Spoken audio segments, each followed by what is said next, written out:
the cloud. All right. Okay, so Tchaikovsky's Fifth Symphony, one of the, I would say, in the pantheon of the great fifths, as you could say. You know, Beethoven's Fifth, there's Tchaikovsky Fifth, Mendelssohn Fifth. There's no Brahms Fifth, but there's a lot of other fifths that are pretty great. So this one definitely fits into the, I would call it the Fifth Hall of Fame, if you will. But at the same time, this piece often gets a lot of flack. And you hear a lot of criticisms of the piece, that it's too flowery and ornate and excessive sometimes, and it's just too much. It's just way too much. It overindulges in itself, really, and that is a pretty big criticism to lobby against this piece. So, before we even jump into it, I would like to make sure that we have the right context of who the composer actually is. And so I'm actually curious. I know that everybody looks like their videos are off and you're muted, so you don't want to interrupt. It looks like you guys are ready for me to get on my soapbox and preach some Tchaik at you. But I'm actually curious to know what everybody knows or feels about Tchaikovsky. What do you know? What have you heard of him? What is your perception of him as a composer and a person? Because that really does influence our perceptions are the way we interpret, especially his music. It's often very misunderstood. So I'm curious, what does everybody think? You can chat me, you can just shout it out, whatever you want. Let me know. What do we got? Anyone? Okay, thank you for your honesty, Savannah. I don't know too much about him. That's okay, that's why we're here. That is why we're here. Okay, Sandy and Rob, I'm not sure if it's Sandy and or either, I don't know which one of you it is. Super depressed and talented is what Sandy said. Absolutely correct. That's pretty much, in a nutshell, sums it up very, very much. Welcome to both of you. Thank you for joining. Okay, so that's a good jumping off point. Super depressed and talented. It's actually a very, very acute summary that you just painted there, and I'm actually going to agree with you. Before we do anything else, I'm going to just share my screen, and I want to share you some quotes about music, about life, about anything really. And these are quotes by Tchaikovsky himself. Let me just move my screen over here. This first one is pretty gorgeous. Music is indeed the most beautiful of all heaven's gifts to humanity wandering in the darkness. Alone it calms, enlightens, and stills our souls. It is not the straw to which the drowning man clings, but a true friend, a refuge and comforter, for whose sake life is worth living. That came from Mr. Peter Tchaikovsky. Now, we don't often hear that quote, and it's never really associated with him. I've seen it a few times, and for some reason, the authorship given was anonymous. And so I found that very, very interesting because it's not anonymous, and it's by this guy who we often perceive to be super depressed, insecure. So I just thought that was beautiful. The next one, to regret the past, to hope in the future, and never to be satisfied with the present. That is what I spend my whole life doing. Me too. Just kidding. But seriously, this is a quote that I think speaks volumes to many of us who know exactly what he's talking about. And what he's painting a picture of here is really anxiety. It's anxiety and insecurity. He's never really content with being in the present. He's always wondering and worrying about, are my works going to be liked, remembered? Approval meant a lot to him, and that is often a case with those that deal with anxiety. But to regret the past, it's not to think about, it's not to enjoy, it's to regret. That's a pretty heavy statement. And to never be satisfied with the present, again, so harsh. But this is a man who would constantly change his opinions about his own works, about himself, about life, religion, you name it. He had just conflicting views about a lot of different things. And this actually fueled I guess you could say, the instability in his life. Instability, insecurity, whatever you want to call it, but it's very true. And he was a very torn person. He didn't know what to believe in. He didn't know what to set his sights on, really. And then I put a few other quotes here that were specifically about the Fifth Symphony. There's so many other quotes. I highly encourage you all to just check out Tchaikovsky quotes. Just Google it, and you'll get a lot of other good ones. But this is a man who, we just said he's not satisfied with what he's doing, but yet he said, I have not blundered. It has turned out well. Okay, good for you, man. You finally enjoyed something you did. But actually then he would change his mind in a few letters. We'll get to that in a second. Said he really doesn't like it. It's not a success. It's a terrible piece. Like, he uses very specific language. It's like, wow, tell us how you really feel. But then, like, he saw a few concerts that people played it again in Germany a year after its premiere, and he was like, okay, I like it again. It's a good piece. They did it well. So, it's this constant kind of back and forth struggle. You never really quite knew where you stood with Tchaikovsky. This is a great quote here. Brahms stayed an extra day to hear my Fifth Symphony and was very kind. I like his honesty and open-mindedness. Neither he nor the players liked the finale, which I also think is rather horrible. That's just fantastic. What a quote. A lot of respect for Brahms, and just did not like the finale. And I'm assuming Brahms told him he didn't like it either. That's totally fine. In fact, funny story that not often well known, Tchaikovsky himself made a cut in the finale of the fourth movement at a performance a year after the premiere. And that is sometimes done by some orchestras. You can't actually do it successfully. There's speculations as to what cut he actually did.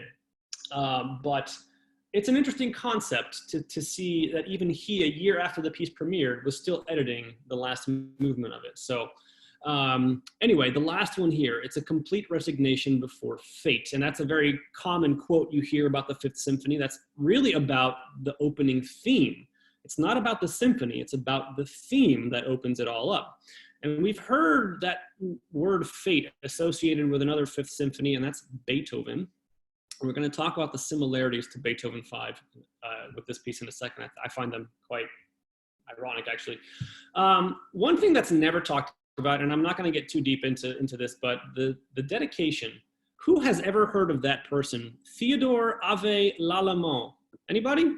Show of hands. Yep, me neither. And that's fine, because really, unless you're diving into like deep German music history, you really wouldn't know this name. That's okay. He was head of the Hamburg Philharmonie Society. He was a music teacher, an educator. He was just head of that society. He brought in composers, brought in different pieces. And so why is it dedicated to this person? I found that to be quite interesting. I never really dived into, whatever. I never studied that aspect of the symphony, the dedication. I find that to be a very important thing because he dedicated this symphony before he started writing it. He dedicated it months before he started writing it. And I thought, that's interesting. If we know the story of Beethoven's Third Symphony, he had a similar concept in mind, but he dedicated it after he wrote it. So to me, that paints the story that he really wanted to have a very specific goal in mind with his dedication. If you don't, looking through time, any dedication that's like classical era on had some sort of significance to it. So I found this to be interesting. They met in January 1888, the same year that Tchaikovsky wrote the Fifth, in Hamburg. And Tchaikovsky was there touring some of his music. I think there was like the suite, a piano concerto. I forget what else was there on that concert. But they met afterwards. They went to dinner, the two of them and Tchaikovsky's publisher. Wonderful occasion. And there's a lot of quotes about him. Tchaikovsky has written about him in his diary and letters. And he has a great one about him here. This kindly old gentleman who passionately loves music and who, as should be obvious to the reader, is quite free from that aversion which many old people have against everything that has been written in recent times. I'm pretty sure if you copy and paste that statement into today's times, you can like say that about like any pop music and any older generation. They don't like that Billie Eilish stuff. I get it. I understand. But the point is, this was happening like way back in the day, even like in the 1880s. And so it's funny, we always talk about like, oh, the orchestras, like, our audiences are older, and like that's only because they appeal to the, it's just not true. And you can clearly see the cross-generational significance of that quote, because here's a man who loves modern music, loves like everything. He has an open mind, open ear, and Tchaikovsky loved that. I thought it was very important. But ironically, at the same meeting, this gentleman tried to persuade Tchaikovsky to move to Germany. He wanted to get him over to Germany. He thought his talents could be further developed there. He could be better there. He basically kind of turned it into a sort of polite bashing session about Russia. It's like, well, that country, you're still kind of from a backward country, and you're a little underdeveloped, and you don't have the same kind of education opportunities you do there as you do in Germany. And although a part of him is correct and his intentions, I think, were right, Tchaikovsky wasn't a big fan of that. And so even though he had great respect and admiration for the man, he said the following: Mr. Ave Lallemant harbors a deep prejudice against Russia, and I tried as far as I could to mitigate his hostile feelings towards our country, which incidentally, this venerable Russophobe did not actually express openly, but merely allowed to shine through in his words. We parted as great friends. That last thing needs to be in there, because even though he felt that this gentleman Theodore was a Russophobe, he was still greatly respectful of him, and they did depart on good terms, great terms in fact. But the memory of that occasion stuck with Tchaikovsky, and he decided to dedicate his next work to him. So right off the bat, I think that gives us an idea of what intention Tchaikovsky aimed to present, I guess, in writing a symphony like that. Because I would say already in his mind, he decided on his dedication about February, March of that year. So he started writing in May. So 2-3 months before he actually wrote it, he was already kind of had an idea of what he was going to write about. Kind of important. Why? Because already we can see that there's going to be some sort of hint that Tchaikovsky is going to want to present a work that is Russian, that is openly Russian. Like the themes, the use of orchestra, everything Rimsky-Korsakov taught him, so many of these ideas. He's going to try to do that. To elevate Russian music and culture. I think he took that comment a little bit personally, and that conversation, not comment, rather. But also at the same time, he deeply respected Germany and him and the society for premiering a lot of his work and giving it a lot of credence. So it was an homage to German music, and it was also an homage to Russian music, and it was a kind of a fusion. And so where's the homage to German music? In his structure, in his form, in his use of technique, orchestration, et cetera, et cetera, et cetera. And so there's a lot of hidden ways that Tchaikovsky actually, I would say, honors the German symphonic tradition. This is the same Tchaikovsky who once called Mozart the musical Christ. Okay, I swear, that is literally a quote. He called Mozart the musical Christ, and Mozart being kind of the father of the modern symphony, I would say, him and Beethoven. He knew where that tradition began, and he wanted to give the same kind of importance to the form, the structure, as to the themes, the melodies, the expression, the woodwinds, the whatever. That's a really important jumping off point into the symphony, because what's never really talked about is the form, the structure, and how good the piece is technically. What's always talked about, how flowery, melodic, theme-filled, emotional, over the top, et cetera, et cetera, et cetera it is. There's never really a balance in that conversation, and that should really exist. Because as we will go through this symphony, you will see that it actually is quite sound. Maybe apart for a few moments in the last movement, but I think if you look at some of his edits, it might actually work. Okay, so another interesting thing here, I'm not going to dive into it too much, but he actually had writer's block and felt kind of stuck in writing it, and this is typical for him. He suffered from a lot of that. Again, fueled by his insecurity. But he actually had an entirely different version of this symphony written at one point, and then scratched it, began like completely fresh. That version, I think, was recently found, if memory serves. They did find the original first version of the fifth, and it is literally completely different. So anyway, that's very interesting to me, because what could have been, I don't really know. But what's also interesting, a month before he finished it, this is the sample program he tried to attach to the symphony. And I want you to just take a look at it. I'll explain it a little bit because it's kind of hard to navigate. So he writes the program, the first movement of the symphony. This is referring to just literally the first one. The introduction, so the theme where the clarinets come in. He says, the total submission before fate, or what is the same thing, the inscrutable designs of providence.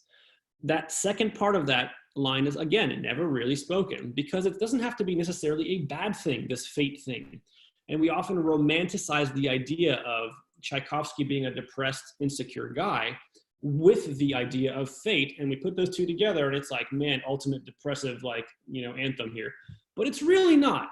It's really not. It's a resignation before destiny is really the better way to describe it, or the inscrutable designs of providence, sort of referring to a godly design, if you will.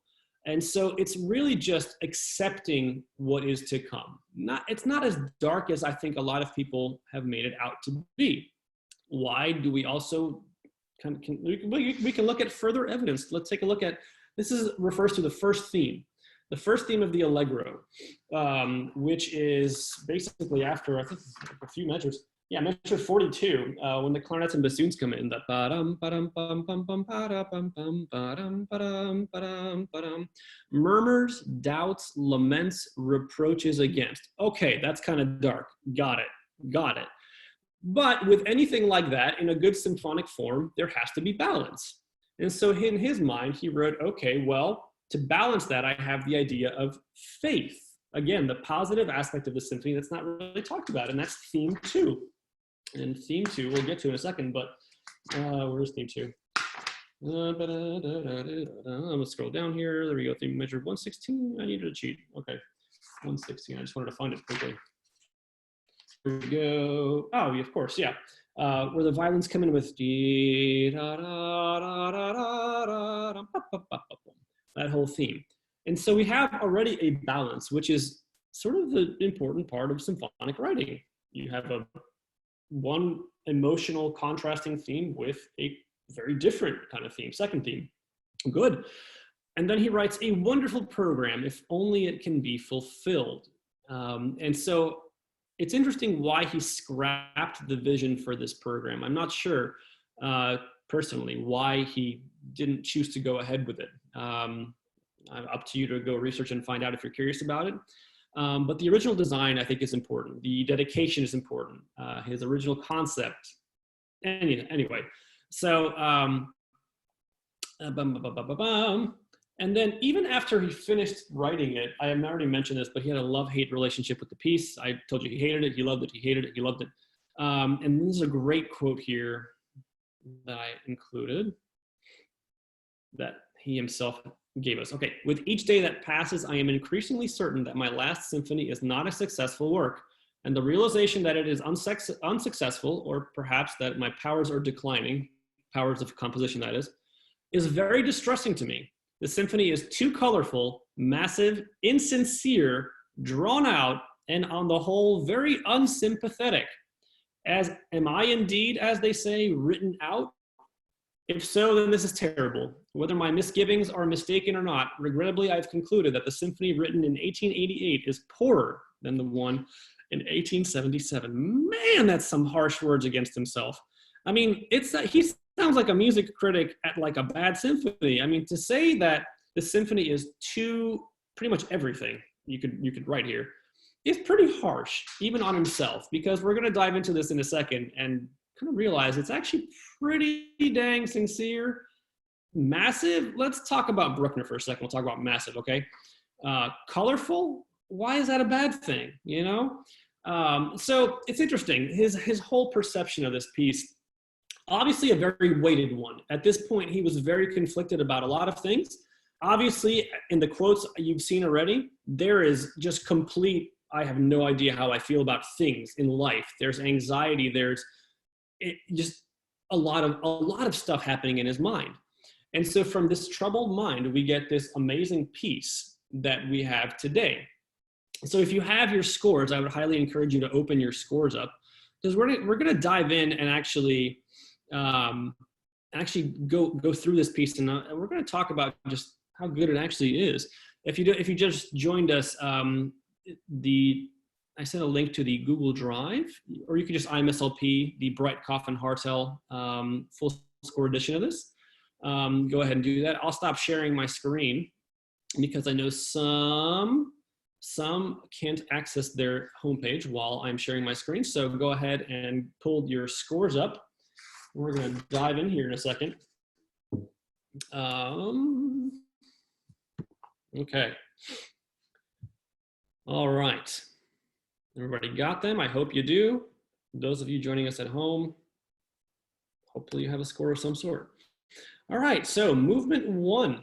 We begin with an introduction that is given by the clarinets, plural, and is often referred to as the fate theme or the motto theme. Now it's interesting, he writes it for both clarinets, not just one. He could have easily written it for one, but why did he write it for two? This is a very interesting question that is often asked. Benjamin Zander actually addresses it in a conducting workshop. I've attached that video in this Word doc at the bottom. You'll see under resources, I put that link there for all you to see. But essentially the short answer is for color, for deeper, richer color. This is actually a very similar device to what Sibelius does. I think those of you that remember the Sibelius talk will remember the idea of Sibelius using woodwinds in pairs. Instead of one instrument stating a melody, he'll do both. It's a very Sibelius thing, but it's actually a very Russian thing. It's a very Rimsky-Korsakov thing. It's a very Tchaikovsky thing. And so this is right off the bat, we get this theme that is bam Russian, because it's clarinets in the warmest, darkest registers. Just singing out this almost like lamenting melody, I guess you could say. Tchaikovsky was a believer that the clarinet represents the human voice. He was one in that camp. And so to open the symphony with human voices in the warmest possible speaking register almost, with just strings super quiet underneath it, I mean, that's already like painting a very interesting picture. And often when we talk about Tchaikovsky, the super depressed guy, and we hear the opening of the symphony, we're like, oh, I know what's to come. Okay, got it. But let's just take that out of context for a second. This is actually just supposed to give us the main theme. From here, everything will be built upon. It's often said, what's the symbol of a good symphony? And that is thematic development. The development section in general has to be quite something. Fugal writing, counterpoint, modulation through different keys, usage of both of the main themes, and then using them together to develop the piece in a certain way. So really the development sections where you shine as a composer, but also how you link the four movements in a symphony. That's quite important. Often the best symphonies are the ones linked with keys, motives, melodies even. And so when we think of successful symphonies, we think right off the bat, Beethoven 5, and it checks all those boxes. A very recognizable motive. The movements are all linked with keys. And like key development, harmonic development, it's all basically there. The formula for a successful symphony, Beethoven 5, bam, copy and paste. This is the same thing. Tchaikovsky 5 is the same thing, but in fact, the opening motive is really a theme introduction that is going to appear in every single movement, and he's going to use it and develop it in such subtle ways that I think it has to be considered a successful structural work. So, all right, we get this gorgeous, gorgeous melody, and then after this beautiful, calm, serene ending to this, we get this allegro that he himself referred to as murmurs, doubts, reproaches, laments, all those dark things. And it begins at measure 38. Allegro con anima. And I want you to take a look at the tempo marking there. The tempo is 104. 104 to the dotted quarter note. All right, so in fact, I'm just curious, dotted quarter note to 104, first of all, that's another similarity to Beethoven 5, because the first movement of Beethoven 5 is actually at 108. Is at 104. Okay, that's another one. But, you know, if you did it at what's typically heard is really...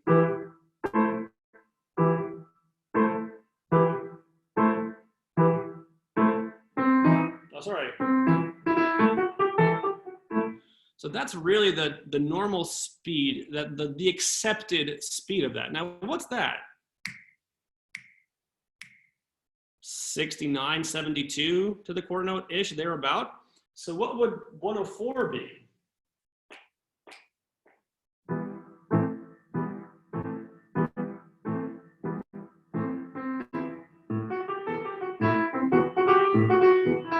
That's much faster. Have you ever heard that opening allegro done that fast?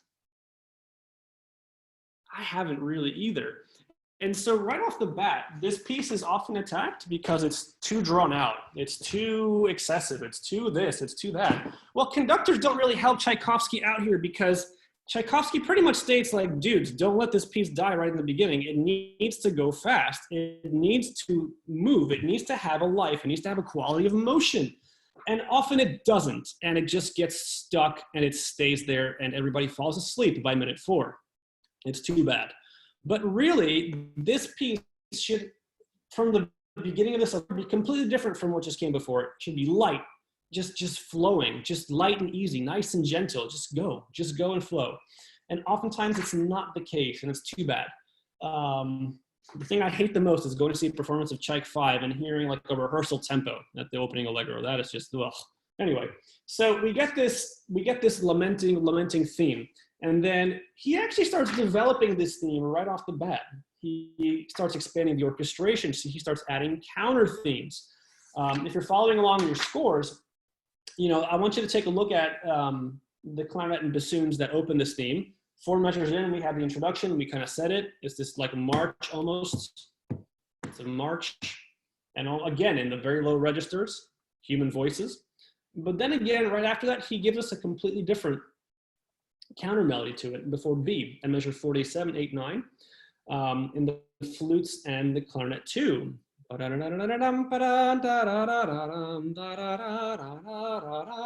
Almost like a reply of like, hey guys, it's not that bad, it's all good.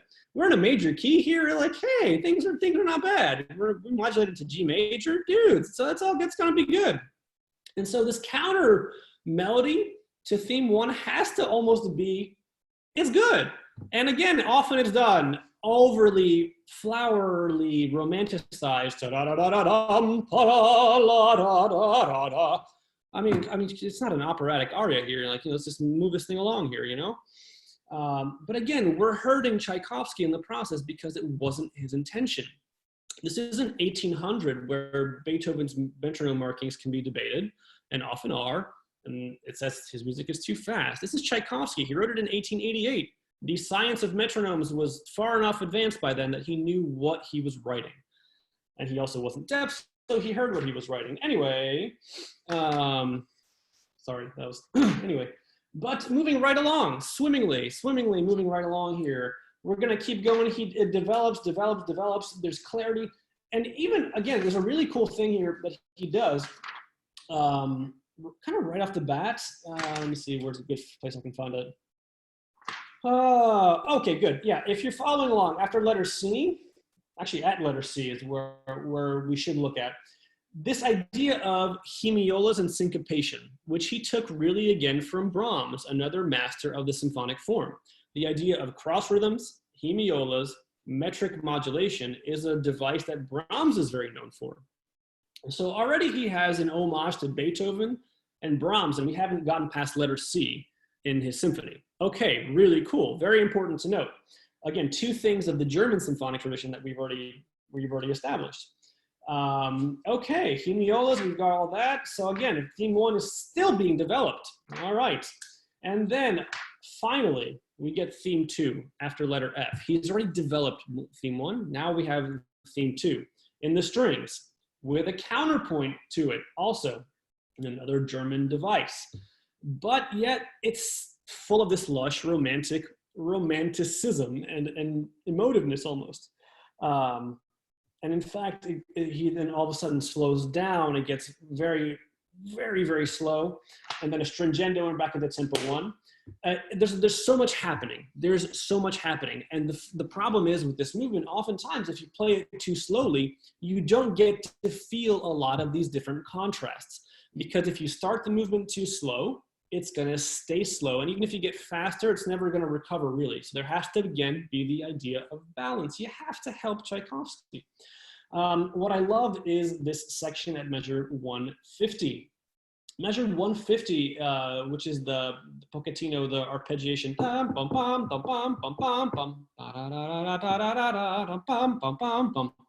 Gorgeous, gorgeous theme. Often referred to as motive X. Because it's the second motive he's going to add in and sprinkle in his development section. He's going to be like, oh, you want me to develop theme 1, 2, and maybe a subordinate theme? Okay, I'll do that, but I'll also add in a 4th element into that. So he like kind of ups the game a little bit. And this is the idea of that. And it's a very pastoral sounding line. Why? It's woodwinds in their dark registers, in fifths, open intervals. It sounds like a dance. It's basically a dance, and it's again kind of an homage to the Russian dance, almost folk kind of thing. But he's like, I'm not going to add in these folk melodies that I'm known for in my music. This is a completely different thing. I'm going to just make it into a motive. It's a suggestion of a folk dance, of a folk melody. It's not actually one. Again, a genius move, brilliant move. And he does that, keeps it going, keeps it moving. And then we have, again, this molto più tranquillo before letter H that we've already kind of seen, but kind of not. And this is a new idea here, letter H. What is this letter H? Oh, it's a new theme. Okay, out of nowhere, a new theme. We've already had two different themes, and now we have a third theme, what's often referred to as a subordinate theme in sonata form music. In fact, this whole movement is a sonata form, which is exposition, development, recapitulation. Add into that an intro and a coda, you've got yourself an extended sonata form, but then add in a subordinate theme, which Beethoven and Brahms did a lot of the time. And then you got a really extended sonata form. That's really a testament to a composer's ability. If you can develop it in such a way to include all these things and grow them into a tree in the development. So cool, we have a new gorgeous, gorgeous, lush melody given to us by the strings and octaves, the violins. In what key? D major. Oh, wait. I thought we were in E minor for this symphony. Hang on a second. Let me just go back to the beginning of the symphony. Hang on. Opening theme, E minor. Okay, I wasn't wrong. Opening allegro. Wait a minute, that's E minor. Okay, I was right. Okay, but then we got that second theme in G major, but now we're in D major. Okay, struggle. All right, got it. And this is interesting because it's not necessarily a related key. It's a related key, of course, but it's not like it's the fourth or the fifth. It's not A minor, it's not B minor. It's not even the fifth of the, oh wait, is it the fifth of the fifth? No, that would be F sharp. So wow, okay, this is kind of like getting out there a little bit. It's the relative major. It's the, mind blown. But okay, what we're seeing here is a struggle between tonality. About that struggle of tonality, what other symphony do you know that starts in a minor key in the first movement and ends in a major key in that same movement, last theme, but also the last movement of that symphony is also in major? Any guesses? Did I hear someone say Beethoven 5? You're correct. You win the $100. You're so right. Beethoven 5 it is.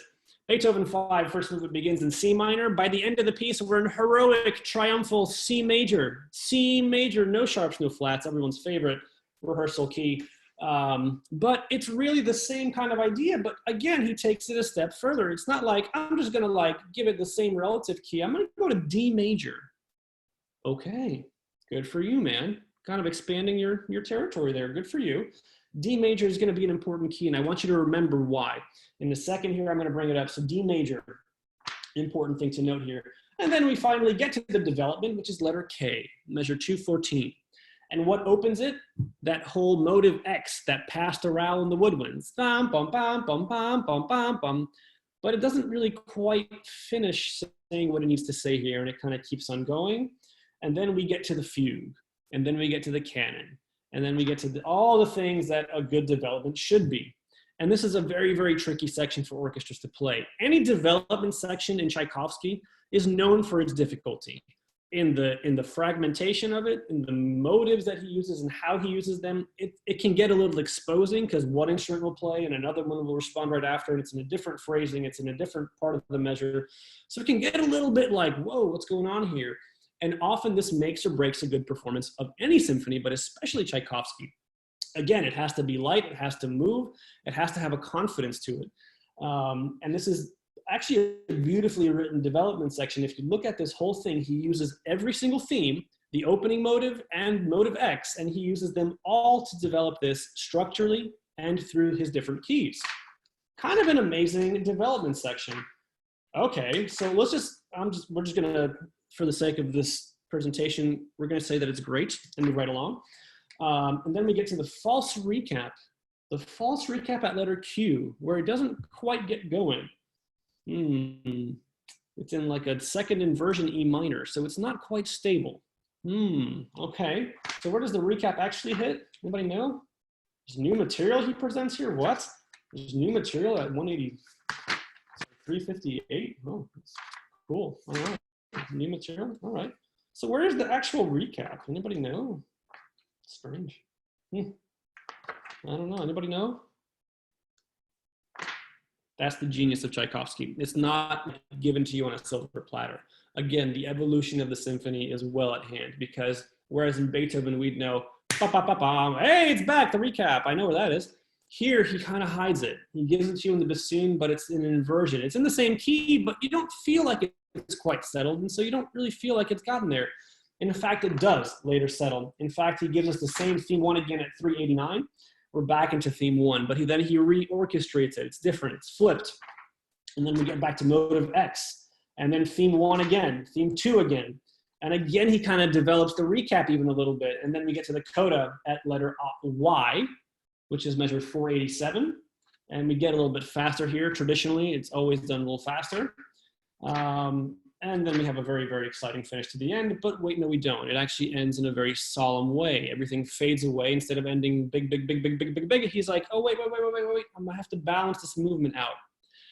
I'm gonna go back to how the symphony began, with almost no strings and one or two woodwind instruments and a super quiet timpani rumble. So just how he began it, he's gonna end it. Why?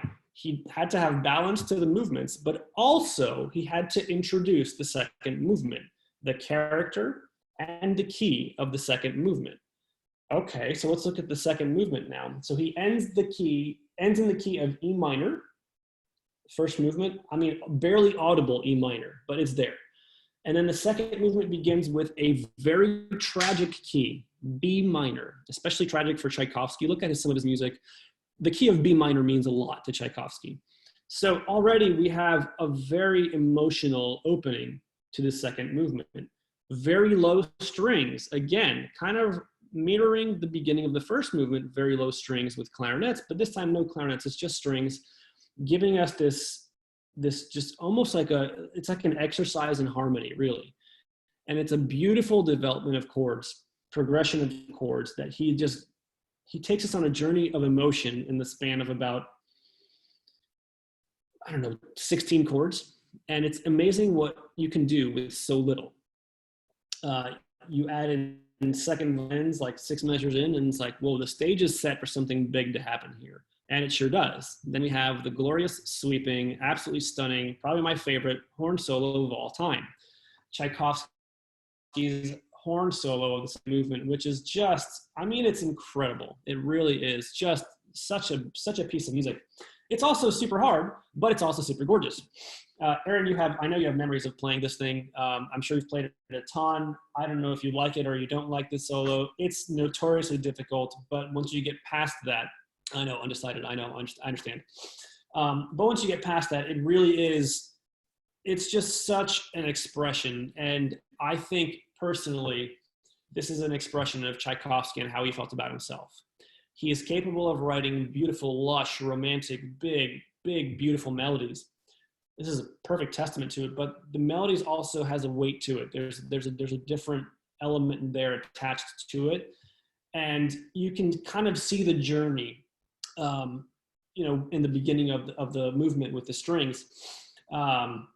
We begin tragic and then hopeful, but then kind of resigning again.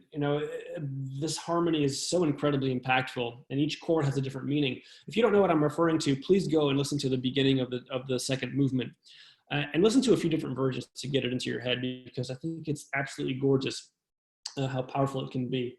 It's so sensitive, it's so fragile.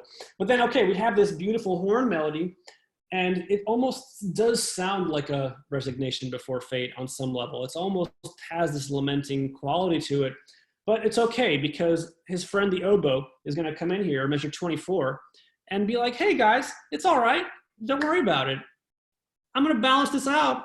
This is hope right here. All right, here we go. And notice, it has motion. He writes in the score, measure 24, con moto, with motion, with new life. And then the oboe solo in a different register altogether, in a very different contour of the melody, but it's also in a different key, isn't it? What key are we in now? F sharp major. whoa, the relative, or rather the dominant major of B minor. So they're very much related, but very much in balance to one another. And so again, this oboe solo has to have a very different life. Just like the first movement has to have a sparkle and a contrast to it. It has to be different. Okay, cool.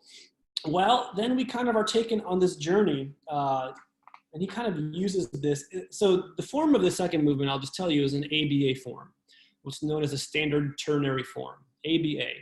And the last A section is very extended, it's very developed. But this opening A section is very much taking those two themes again and using them in such a way to take us on such a journey. Look at how many times the tempo changes before we even get to the second section. So we have con moto, the oboe theme, sostenuto, tempo 1, animando, sostenuto, poco più animato, tempo 1, animando, poco più mosso, tempo 1. Okay, più animato, poco meno. How many is that, 12? Did I count 12 different tempo changes before we even get to the clarinet B section? Wow. Okay, clearly a lot of motion here. And it has to feel so natural. This is one of the hardest things to conduct, believe it or not, because it has to have such a natural pace about it. It has to grow organically. You cannot force it, which I think is another testament and a stroke of Tchaikovsky's genius. If you try to control this opening of the second movement in any way, if you try to force anything in any way, if anything is done out of character or out of proportion, just like Mozart, then it's not going to work. It's just not going to work. And so it's amazing, because those of you that were on the practice talk, how to practice talk, was it last week? 2 weeks ago? You know that we talked about the 3 aspects that hinder good practice, and it's avoidance, it's controlling it too much. I forgot the third, but point is controlling it too much is the word I'm going for. You don't want to control this too much. And I think it's a really I don't know if he intended it to be or not, but it's an absolutely gorgeous kind of autobiographical moment for Tchaikovsky, and where he was with his mind, with his anxiety, and as a composer, as a person, the struggles, the back and forth, I'm not so sure, but I'm going to give it to you, but no, I'm going to come back. I'm not really quite sure about this. It's really an autobiographical piece. If you think of the horn solo as Tchaikovsky himself, it adds even a deeper meaning to it. That's how I think of this second movement. I think that's for me more impactful, but you can find any association you want with it. The clarinet theme at measure 66 is the B section. It's a very contrasting thing. Once again, it's like, whoa, what just happened there? It's good. It needs to have a balance to it. Okay, then we get another stringendo, and then look at measure 99. Measure 99, we get this big buildup. We get this big stringendo, and then it's the Fate motive, but this time with full woodwinds, trumpets blazing this whole thing out in like a furious kind of glory, and then like punching chords right before that tempo primo at measure 106. Jump, jump, jump, jump, bam. I mean, very powerful chords here. Interesting how powerful that is, and yet right after that, nothing. Strings, again, in the lowest possible registers, just like we began the movement. And that's, again, what is it? The A section. But this time with a bit of different development with it. There's a counter theme now in the oboe. Notice the violins take over the solo line that the horn had before, and the oboe plays a counter melody one more time, just like in the opening of the piece. But this time, instead of them being separated, they're together. Again, a stroke of genius on the part of Tchaikovsky. And then there's an awesome little tuba solo here. That's really cool. Never really talked about. Measure 122. It's a really cool moment for the tuba. This descending line that looks so insignificant, yet why would he just all of a sudden add a tuba into this mix? Again, for color, for depth, because it's 5 notes, 1, 2, 3, 4, 5. He could have easily not had tuba. In fact, when's the last time the tuba plays? Before that, it's in the big, huge section, the big fanfare section right before it, but he chooses to add it into this one moment before letter H. I find that to be very, very, very interesting and very touching. Why he would choose to feature the tuba for 5 notes. Check that out if you don't know what I'm talking about, right before letter H. And then you get, again, it just constantly grows, evolves, another cycle of immense tempo changes.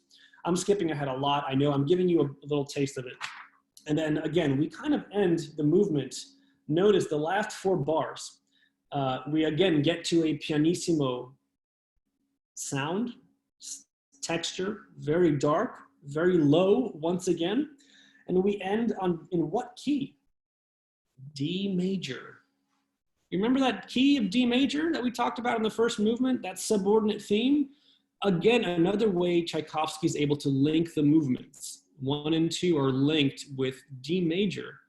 It ends the exposition of the first movement. It ends the A section in the second movement. Important little thing.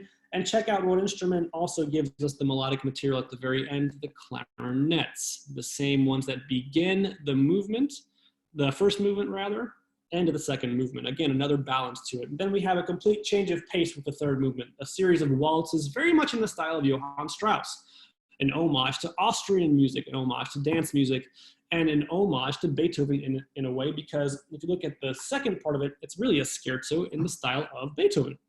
So we have this beautiful waltz. It's actually quite a gorgeous, gorgeous third movement. I often think that the third movements of a symphony are the forgotten movements. They're really the ones that not many people care about or think too much about. I mean, really, Beethoven was the one that evolved the form, and he gave us something new. It's no longer minuets. There's scherzos now. So we always love those third movements. But really, when you think of a symphony, you can be like, oh, that first movement was awesome. Oh, yeah, that finale was great. Dude, that second movement was so slow and gorgeous and passionate. Does anybody ever talk about the third? Like, oh, man, that scherzo, man. Whew. I mean, excerpts, yes. There's some excerpts that, of course, exist. Like, you know, Beethoven has some third movement excerpts. Hint, hint. Am I right? Am I right, horns? Huh? Anyway, but this is another series of beautiful little waltzes that's actually the beginning of this section. And then we have a trio scherzo in the violins, again with Brahmsian hemiolas and German devices at measure 73. This whole movement really feels to me like if you took the Nutcracker and Swan Lake and Sleeping Beauty, threw it all into a pot, and this came out. This is really what this music symbolizes to me. And it kind of sounds like it. This whole trio. And if you told me that was from Nutcracker, I'd believe you. I really would, because it sounds the same. It has the same kind of characteristic, this whole lightness, childish almost quality to it. It's impossible not to associate this with the Nutcracker or something with that kind of playful, delicate, light, almost childish quality. And so we have this, again, another form of balance that he gives us. He could have easily written a dark scherzo or a minor key scherzo or some sort of, like in the same kind of character as the first movement, but he chooses to give us a really just, it's almost like a release. It's almost like a breath of fresh air. Here's just a series of childish fun dances. We're going to just clear things up for you. We're going to just make some room on your palette here. We're going to get the finale going in a second, but for now, let's just enjoy what we have. These 3 waltzes, and then the scherzo. And it's fun, it's light, it's also very hard to play, but that's what kind of makes it exciting, you know? It's technically demanding, but it's also rewarding in a way. In the context of the whole symphony, it fits so well together. Okay. And yeah, that's really, we could talk more about the third movement, but I think our time is better served going on to the fourth. But before we do that, actually look at the end of the third movement again for me, letter P, if you will, like the last bunch of measures, measure 241. There's again the return of the fate motive, another way he links the motives in every single movement thus far. And often the third movement is the hardest one to link as far as motives or themes or anything. Beethoven 5, it wasn't that as hard for Beethoven because the whole theme, the motive, ba-ba-ba-bum, ba-ba-ba-bum, we know that. Bum, bum, bum, bum, bum, bum, dum, dum, dum, dum, da, da, dum, ba-bum, ba-ba-ba-bum, ba-ba-bum, ba-ba-ba-bum, ba-ba-ba-bum, that motive, the 3 notes repeating over and over and over. That's not, as a stroke of genius, but it's a little harder to do with that opening intro that Tchaikovsky gave us, but he finds a way to just remind us that not all is well indeed, in fact. And again, another, what instruments play it? The clarinet and the soon in the lowest registers. And what key are we in now, interestingly enough? Like an A major, kind of weird hybrid kind of thing, but really, yeah. And then we end in A major. Let's take stock of what that means. So we have E minor, the opening, and then we had a B minor second movement, and then this A major third movement. The A major is the fourth of E minor, so the subdominant. Again, the keys relate, the movements relate to one another. Once again, oh yeah, by the way, remember that key of D major that's really important, that he also kind of has a secondary meaning to it? Well, A major is the fifth of that key, so that's a way he links the second set of keys in this.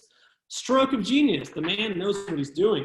And then we get to the fourth movement, a grandiose finale. Check out that key signature at the beginning of this movement.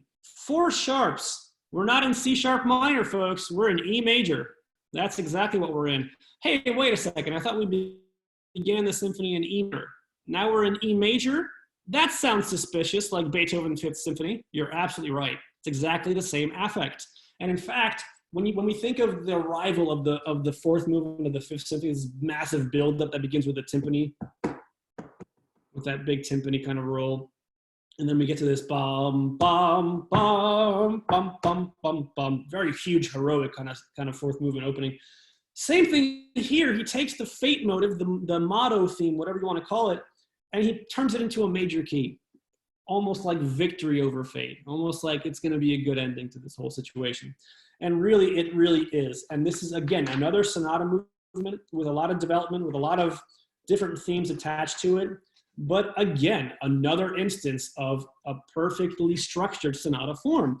Where does the exposition begin is a question I often get. And that is measure 56-7-8, where it goes into cut time at the Allegro vivace. Again, the opening is an introduction with the fate motive, but in a major key. We have a very good balance to the first and fourth movement. So again, the concept of balance between 1 and 2, 1, 2, and 3, and now 1 and 4. The balance exists between all these movements. It's a really strong piece. And so we get this really difficult section at measure 57. So take a look at that key signature, by the way, 1 sharp. E minor, the struggle returns, the fate returns, and we have this struggle for keys once again. All right, we have a counter theme in the wind, which is our second theme at letter E, measure 82. That's the secondary kind of theme to it. And then, but check out what key that theme is in. Oh, it's still E minor. Okay, well, eventually we get to another place of D major.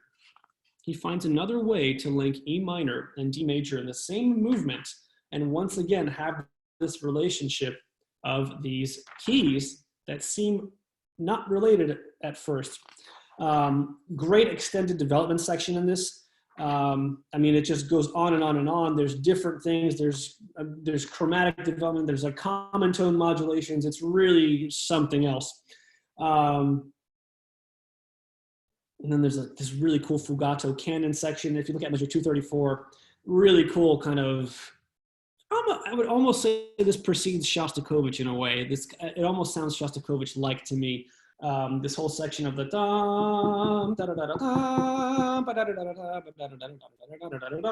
with strings going jump, jump, jump, jump, jump, jump, jump, jump, jump, jump, jump. I mean, it's very Shostakovich. It's like this almost like toying melody on top of this like dark, brooding force of march-like chords. Very Shostakovich.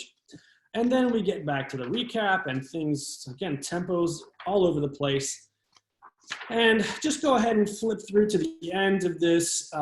There's so much to unpack and unravel. We can spend a whole 14 hours on this whole thing. Letter V is really cool. This idea of modulation through common tones, but also through chromatic motion. Letter V is measured 390.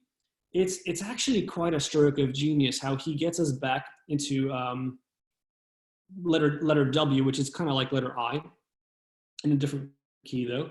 But this is something that was kind of new for Tchaikovsky, and he was experimenting with this idea of suspension resolution. It's something that he hated about Wagner's music, but it pays homage to him with in this little phrase right here. I mean, it's really kind of just a little bit, but it's so memorable. It sticks out in your memory. If you don't know what I'm talking about, you'll recognize it when you listen to it, to the symphony. It's that section where there's like suspension, release, like every 2 beats for like 8 bars, and you're like, oh my gosh, oh my gosh, oh my gosh, oh my gosh, what's gonna happen? Oh my gosh. And it's just another Tchaikovsky stroke of genius here. And then we get into the molto vivace coda, which is measure 436. Okay. All right, and then we're kind of off to the races at that point. We're kind of going. Oh, wait a minute. No, we're not. We get stuck. Huh, what? 472. Take a look at that. There's a massive, big pause. Well, in any symphonic performance, when you have a molto vivace and it's going and it's going and it's going and it's going, and then you have big chords, you're like, well, that's the end. That's got to be it. And in fact, Leonard Slatkin talks about this. I put another video in your resources at the bottom of the Word doc. There's a 2-minute video of him introducing the Fifth Symphony. This is the spot he's referring to as the spot where a lot of audiences will clap because they'll be like, oh, it got faster. I know that's the end. I've been trained well. But Tchaikovsky fools us all. He's not done because he can't end it in a minor key. And this is kind of the flaw he was talking about with the Fourth. He wasn't quite convinced that he enjoyed this kind of a lack of a link. And it really is one of the few, I'd say, not strong points. He kind of just blatantly gives us E major right after that, but he could have easily just cut out some of this other linking material and given us that E major section. But anyway, then we finally get this heroic opening to the movement that began it. Remember E major, the Fate motive in a major key? He gives it right back to us. There's the idea of balance again and harmony. Again, how we got there is not the strongest way. This is what I was referring to, but he does end it in a brilliant, brilliant fashion. There's running scales, and then there's like a sforzando with 2 extra Fs. Look at measure 503 if you have it pulled up. S, F, F, F. I don't think I've ever seen that marking other than Tchaikovsky Fifth Symphony. I think if you're giving it all you've got and then you see that on the page, you're just like, I don't know. I got nothing. It's almost, do I just like lean forward and that does it for you? I don't know. Because at this point, really all cylinders are clicking. Everything, you're building up. It's like you can't get any bigger. Notice, marcatissimo markings before that. Letter Z, 482.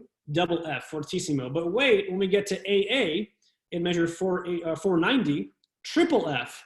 Okay, now we're really giving it all I got. And then you want me to give more? How? Either way, he's giving us a huge, huge ending here. But wait, measure 504, we're going to get faster. Oh, we're also going to get quiet again. We're going to give you that oboe theme, the second theme of the movement. We're going to just get faster and play with that now. We're going to develop that even more. Again, another one of the things he was referring to when he said, I'm not in love with the form of this fourth movement.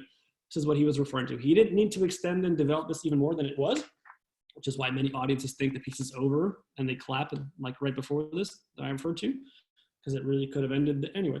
But he's like, no, we got to keep going, man. We got to keep going. And then we get into this metric modulation moment at measure 546, and we're in the meter of 6/4.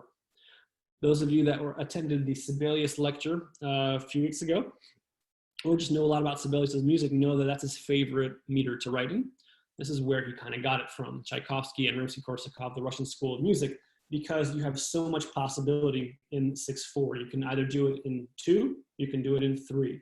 It's a bigger, broader, grander, more majestic kind of meter, and true to form, it really is here. And then what instruments are the ones that blare out this theme? The trumpets with 4 Fs. Everyone's going to go deaf. Trumpets with 4 Fs playing at the molto menamoso in their highest register. I mean, we're going to put them like off in the rafters behind the audience because that's pretty loud. But again, a massively heroic ending to this symphony. Nothing is left up to chance. And we end in the glorious, glorious key of E major, and victory is declared, just like in Beethoven 5. It ends in a very heroic C major, so does this one. So it's amazing what he does in the symphony and how he ends it. Again, ends in E major, which is also a relative key of B minor, the second movement. That's also the fifth of the third movement, also the relative and direct relation to E minor. So everything in this piece, as far as keys, is related.